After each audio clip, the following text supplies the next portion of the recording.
जय श्री कृष्णा। दोस्तों, चिंता से दुख उत्पन्न होते हैं, किसी अन्य कारण से नहीं। ऐसा निश्चित रूप से जानने वाले चिंता से रहित होकर सुख, शांति और सभी इच्छाओं से मुक्त हो जाता है। कृष्ण कहते हैं, अनेक आश्चर्यों से युक्त यह विश्व अस्तिहीन है। ऐसा निश्चित रूप से जानने वाला इच्छा रहित और शुद्ध अस्तित्व हो जाता है। वो अपार शांति को प्राप्त करता है। कृष्ण कहते हैं, मैं यह शरीर हूँ और ना यह शरीर मेरा है। मैं ज्ञान स्वरूप हूँ। ऐसा निश्चित रूप से जानने वाला जीवन मुक्ति को प्राप्त करता है। वो किए हुए भूतकाल और ना किए हुए भविष्य कर्मों का स्मरण नहीं करता। कृष्ण कहते हैं, हे परमेश्वर, अर्जुन कहते हैं, हे परमेश्वर, आप अपने को जैसा कहते हैं यह ठीक ऐसा ही है, परंतु हे पुरुषोत्तम, आपके ज्ञान, ऐश्वर्य, शक्ति, बल, वीर्य और तेज से युक्त ऐश्वर्य रूप को मैं प्रत्यक्ष देखना चाहता हूँ। संपत्ति, सुख और विपत्ति, दुख का समय प्रारब्धवश है। ऐसा निश्चित रूप से जानने वाला संतोष और निरंतर संयमित इंद्रियों से युक्त हो जाता है। वह न इच्छा करता है न शोक करता है। जब यह मनुष्य सत्वगुण की वृद्धि में मृत्यु को प्राप्त होता है, तब तो वो उत्तम कर्म करने वालों के निर्मल दिव्य स्वर्ग आदि लोकों को प्राप्त होता है। श्रेष्ठ कर्म का तो सात्विक अर्थात सुख, ज्ञान और वैराग्यादि निर्मल फल है। राजस कर्म का फल दुख एवं तामस कर्म का फल अज्ञान कहा गया है। जो मान और अपमान में सम है, मित्र और बैरी के पक्ष में भी सम है, एवं संपूर्ण आरंभों में कर्तापन के अभिमानी से रहित वो पुरुष गुणातीत कहा जाता है। जिस समय इस देह में अथवा अंतःकरण और इंद्रियों में चेतना और विवेक शक्ति उत्पन्न होती है, उस समय ऐसा जानना चाहिए कि सत्वगुण बढ़ा है। ज्ञान योगियों द्वारा जो परम धाम प्राप्त किया जाता है, कर्म योगियों द्वारा भी वही प्राप्त किया जाता है। इसलिए जो पुरुष ज्ञान योग और कर्म योग को फल स्वरूप में देखता है, वही यथार्थ देखता है। परमेश्वर मनुष्यों के ना तो कर्तापन की, ना कर्मों की, ना कर्म फल के संयोग की रचना करते हैं, किंतु स्वभाव ही बरत रहा है। ये सब इंसान के अपने हाथ में है। सर्वव्यापी परमेश्वर भी ना किसी के पाप कर्म और ना किसी के शुभ कर्म को भी ग्रहण करता है, किंतु अज्ञान द्वारा ज्ञान ढका हुआ उसी से सब ज्ञानी मनुष्य मोहित हो रहे हैं। सब अपने आप कर रहे हैं। अज्ञानता के कारण इंसान भूल करते हैं। जिसका मन तद्रुप हो रहा है, जिनकी बुद्धि तद्रुप हो रही है और सच्चिदानंद घन परमात्मा में ही जिनकी निरंतर एक ही भाव में स्थित है, ऐसे तत्परायण पुरुष ज्ञान द्वारा पाप रहित होकर अनुपरावृत्ति को अर्थात परम गति को प्राप्त होते हैं। जो साधक, कृष्ण कहते हैं, जो साधक इस मनुष्य शरीर का नाश होने से पहले ही काम क्रोध से उत्पन्न होने वाला वेग को सहन करने में समर्थ हो जाता है, वही पुरुष योगी है और वही सुखी है। जिनके सब पाप नष्ट हो गए हैं, जिनके सब संशय ज्ञान द्वारा निर्वित हो गए हैं, जो संपूर्ण प्राणियों में हित में रत है और जिनका जीता हुआ मन निश्चल भाव से परमात्मा में स्थित है, वे ब्रह्मावेता पुरुष शांत ब्रह्मा को प्राप्त होते हैं। साधुओं की रक्षा के लिए, दुष्कर्मियों का विनाश करने के लिए, धर्म की स्थापना के लिए मैं युग युग में मानव के रूप में अवतार लेता हूँ। हे भूतों को उत्पन्न करने वाले, हे भूतों के ईश्वर, हे देवों के देव, हे जगत के स्वामी, हे पुरुषोत्तम, आप स्वयं ही अपने को जानते हैं। हे योगेश्वर, मैं किस प्रकार निरंतर चिंतन करता हुआ आपको जानूं। हे भगवान, आप किन किन भावों से मेरे द्वारा चिंतन करने योग्य है, ऐसा कहे कृष्ण जी जरूर आते हैं। कृष्ण कहते हैं, मैं वेदों में साम वेद हूँ, देवों में इंद्र हूँ, इंद्रियों में मन हूँ और भूत प्राणियों की चेतना हूँ। मैं एकादश रुद्रों में शंकर हूँ और यक्ष तथा राक्षसों में धन का स्वामी कुबेर हूँ। मैं 8 वसुओं में अग्नि हूँ, शिखर वाले पर्वतों में सुमेरु पर्वत हूँ।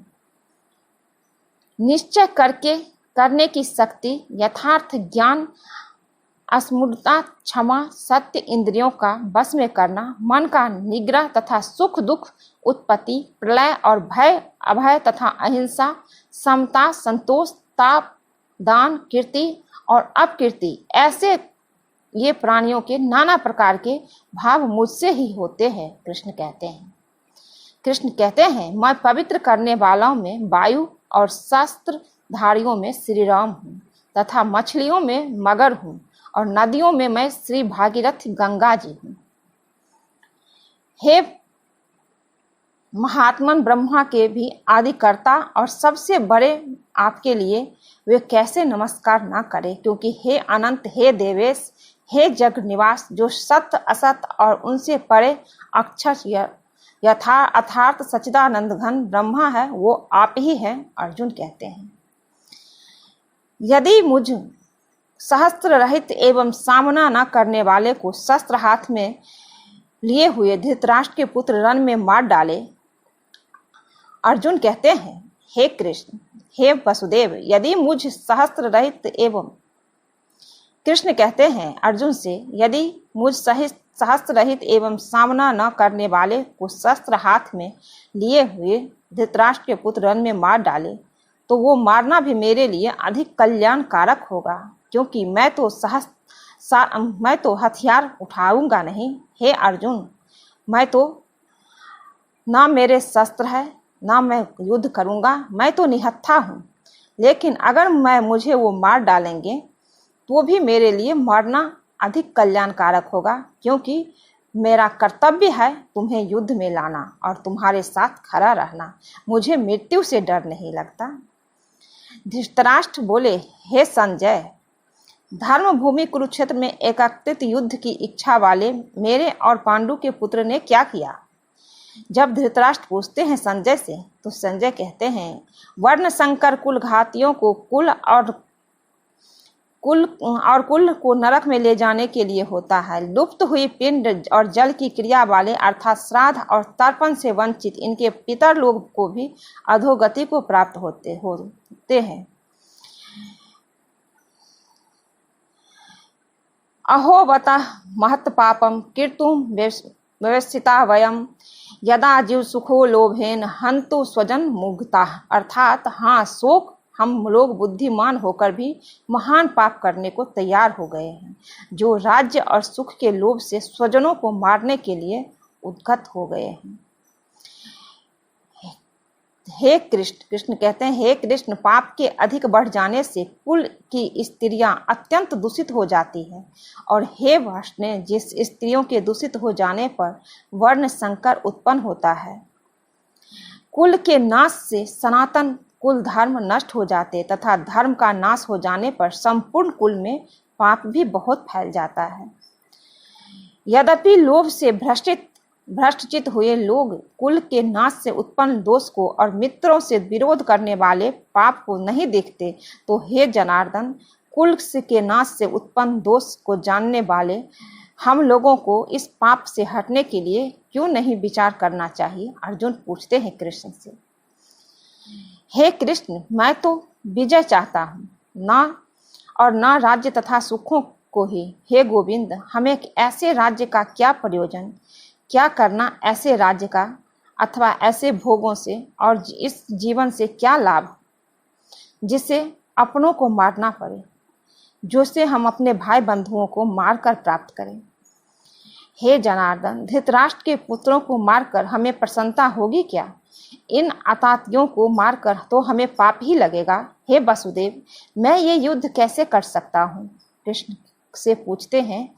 कृष्ण से कहते हैं अर्जुन, हे मधुसूदन, मुझे मारने पर भी अथवा तीनों लोगों के राज्य के लिए भी मैं इन सबको मारना नहीं चाहता। फिर पृथ्वी के लिए तो कहना ही क्या है। हमें जिनके लिए राज्य भोग और सुखादि अभिष्ट है, वे भी ये सब धन और जीवन की आशा को त्याग कर युद्ध में खड़े हैं। हे केशव, मैं लक्षणों को भी विपरीत भी देख रहा हूँ तथा युद्ध में स्वजन समुदाय को मारकर कल्याण भी नहीं देखता। मैं अपने पितामह को, अपने गुरुजनों को, अपने भाइयों को कैसे मारूं? अर्जुन बोले, हे कृष्ण, युद्ध क्षेत्र में डटे हुए युद्ध के अभिलाषी इस स्वजन समुदाय को देखकर मेरे अंग शिथिल हुए जा रहे हैं और मुख सूखा जा रहा है तथा मेरे शरीर में कंपन एवं रोमांच हो रहा है। मैं कैसे युद्ध लड़ूं? तब कृष्ण कहते हैं, हे अर्जुन, तुम्हारा धर्म है युद्ध लड़ना। युद्ध लड़ना, क्योंकि तुम अपने धर्म का पालन करो। कौन भाई, कौन पितामह, कौन गुरुजन? जब द्रौपदी का चीरहरण हुआ तब ये याद नहीं आया तुम्हें? तब ये तुम्हारा अपना नहीं था, तुम्हारे गुरुजन नहीं थे, तुम्हारे भाई नहीं थे, तुम्हारे पितामह नहीं थे। हे अर्जुन, ये कोई नहीं है तुम्हारा। युद्ध करो। अगर तुम युद्ध में मारे जाते हो तो तुम्हें स्वर्ग की प्राप्ति होगी, और अगर तुम युद्ध में जीत जाते हो तो राज्य भोगोगे और अधर्म से बच जाओगे, क्योंकि तुम धर्मात्मा कहलाओगे। अगर तुम युद्ध नहीं करोगे तो अधर्म होगा, इसलिए धर्म का साथ दो।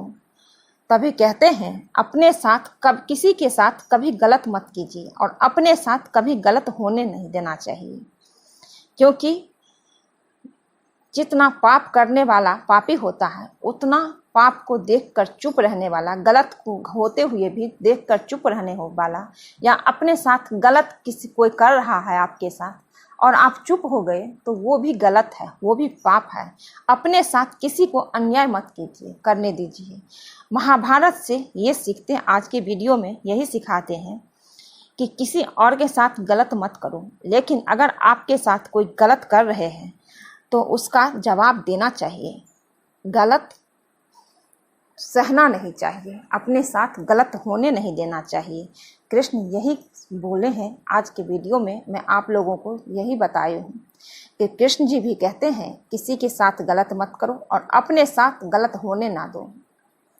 पूरा महाभारत आप लोगों ने देखे हुए होंगे, सब लोग महाभारत देखे हुए होंगे। कृष्ण जी यही बताते हैं कैसे युद्ध हुआ, कैसे कृष्ण जी जिताए। इसलिए किसी के साथ गलत ना करो और अपने साथ गलत होने नहीं देना चाहिए। अगर कृष्ण साथ नहीं रहते अर्जुन के, पांडवों के साथ कृष्ण नहीं रहते तो युद्ध कभी नहीं जीतते। चाहे कृष्ण सारथी बने तब भी, छल के साथ दुर्योधन को छल के साथ भीम ने मारा तब भी वो छल नहीं हुआ, वो सच्चाई हुई, क्योंकि उनको पता था कि ये अधर्मी है, इसलिए कृष्ण जी उनका साथ दिए। भगवान यही कहते हैं कि आप किसी के साथ बुरा मत कीजिए, और आपके साथ अगर कोई बुरा करता है तो मत सहन कीजिए, क्योंकि सत्य जहाँ गलत हो जहाँ गलत हो, अधर्म हो, वहाँ बोलना चाहिए। सत्य की जीत होती है। आज के लिए बस इतना ही दोस्तों। अगर ये वीडियो अच्छा लगे तो चैनल को सब्सक्राइब कर दीजिएगा, ज़्यादा से ज़्यादा शेयर कीजिए ताकि लोगों तक भगवत गीता पहुँचे। धन्यवाद। जय श्री कृष्णा। आप लोगों की पे श्री कृष्ण जी की कृपा बनी रहे। जय श्री कृष्ण।